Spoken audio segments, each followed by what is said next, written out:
Hello 70th BPSC mains aspirants.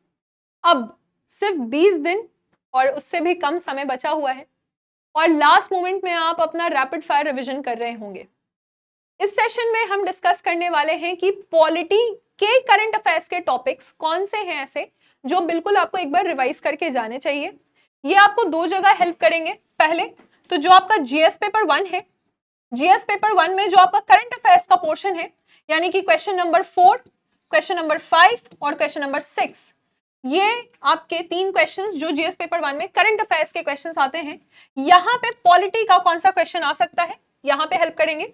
और GS paper 2 में, GS paper 2 का जो question number 1, question number 2, question number 3 है, यहां पे भी पॉलिटी के जो स्टैटिक पोर्शन है वो तो आएंगे ही, जैसे कि बेसिक स्ट्रक्चर डॉक्ट्रिन है, या फिर सेक्युलरिज्म है, या फेडरलिज्म है, relation between prime minister president, इस तरह के क्वेश्चंस आप देखते हैं। लेकिन उसके अलावा करंट अफेयर्स के भी कुछ क्वेश्चंस यहां पे आ सकते हैं।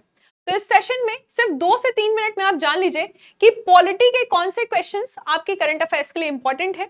अगर आपको ये सीरीज अच्छा लगेगा तो हम इसी तरह से साइंस एंड टेक, उसके अलावा सोसाइटी, आईआर और बाकी सब्जेक्ट्स के भी करंट अफेयर्स के स्पेसिफिक क्वेश्चंस आपको बता देंगे।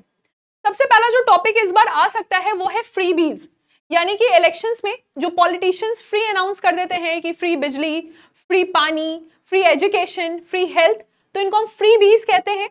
इस पे सवाल आ सकता है फ्रीबीज क्या होते हैं, क्या कभी इस पे कोई कमेटी बैठी है, इसका क्या सिग्निफिकेंस है, इसका क्या नीड है, इसके मेरिट्स क्या है, डीमेरिट्स क्या है और इसके ऑल्टरनेटिव क्या है। इस तरह से आप इसको स्ट्रक्चर बना के लिख सकते हैं।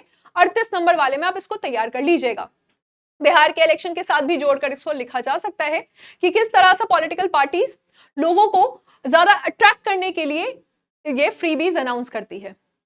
फिर है वन नेशन वन इलेक्शन, जिसपे रामनाथ कोविंद जी की कमेटी भी बैठी थी। वन नेशन वन इलेक्शन, ये इंपॉर्टेंट टॉपिक आपके लिए हो जाएगा। इसी के साथ साथ आप यूनिफाइड पेंशन स्कीम को भी तैयार कर लीजिएगा, जो कि टीवी सोमनाथन कमेटी बैठी थी, राइट। फिर है कि पंचायत, किस तरह से पंचायत में डेवलपमेंट हो रहा है, इसमें आपको थोड़ा सा जो डिजिटल ट्रांसफॉर्मेशन है वो ऐड करके चलना होगा। करंट अफेयर्स में डिजिटल ट्रांसफॉर्मेशन यानी कि स्वामित्व स्कीम है, लैंड रिकॉर्ड है, और किस तरह से हम लोगों को फूड प्रोसेसिंग के तहत ज्यादा इंप्लॉयमेंट देने के लिए पंचायत का उसमें क्या रोल रहेगा, किस तरह से उसका इंप्लीमेंटेशन होगा। ये कुछ नए ऐसे डायमेंशन है जो आपको लिखने हैं। लिखने के लिए आंसर कोई भी लिख सकता है, लेकिन करंट अफेयर्स आपको अपने आंसर में ज्यादा नंबर देने में मदद करती है। अगर आप ज्यादा नंबर लेना चाहते हैं एग्जामिनर से, तो उसके नए डायमेंशंस खोजने की कोशिश कीजिएगा, जो कि करंट अफेयर्स का पार्ट आ जाता है। फिर हम देखेंगे नारी वंदना स्कीम। यहाँ पे भी आप जानते हैं कि 1/3 यहाँ रिजर्वेशन की बात की गई है। बिहार का जरूर मेंशन कीजिएगा कि पंचायत में ऑलरेडी 50% का रिजर्वेशन है। इसके अलावा बाकी कंट्री से भी इसको कंपेयर कीजिएगा कि बाकी कंट्रीज में जो उतने डेवलप्ड भी नहीं है, अफ्रीकन कंट्रीज हैं, वहां पे भी 50% तक महिलाएं रिप्रेजेंट कर रही हैं। बांग्लादेश और पाकिस्तान में भी भारत से बेहतर है महिलाओं का कंडीशन रिप्रेजेंटेशन में। और साथ ही साथ आप इसमें मेंशन करेंगे कि ग्लोबल जेंडर गैप रिपोर्ट या ग्लोबल जो हमारा इनइक्वालिटी रिपोर्ट है उसमें महिलाओं का क्या पोजीशन है भारत के संदर्भ में, आप इसको मेंशन कीजिएगा। ये डेटा आपके लिए इंपॉर्टेंट है। नेशनल एजुकेशन जो प्रोग्राम है 2020 का, उसमें 3 लैंग्वेज फॉर्मूला आपसे पूछा जा सकता है, क्योंकि Hindi article 343 again it has been in news, और इस कारण से यहाँ पे सवाल आ सकता है। जो आपका वन नेशन वन इलेक्शन है ना, यहाँ पे भी पॉलिटी जरूर मेंशन कर दीजिएगा, यानी कि आर्टिकल 82 का क्लॉज ए ऐड किया गया है, 83 क्या है, 172 क्या है, 327 का क्लॉज ए क्या है, इन चीजों को ऐड करना पड़ेगा आपको अच्छा आंसर लिखने के लिए। कोऑपरेटिव्स, देखिए कोऑपरेटिव्स बहुत इंपॉर्टेंट इसलिए है क्योंकि यूनाइटेड नेशन ने अनाउंस किया है कि ये साल कोऑपरेटिव्स का रहेगा। तो इंटरनेशनल कोऑपरेटिव ईयर्स हम मना रहे हैं, इससे लोगों में जागरूकता फैलेगी। पूरी दुनिया का 25% कोऑपरेटिव भारत में है। पूरी दुनिया के मतलब पूरे भारत के 20% लोग कोऑपरेटिव में इन्वॉल्व हैं। नीति आयोग के 10 साल पूरे हो चुके हैं, 10 साल पे इस पे सवाल आ सकता है। प्रेसिडेंट द्रौपदी मुर्मू ने एक वर्ड बोला, ब्लैक कोट सिंड्रोम। तो जो डिलेड हो रहा है इतना सारा केसेस कोर्ट में, इस कारण से आम सिटीजन को ब्लैक कोट सिंड्रोम हो गया है।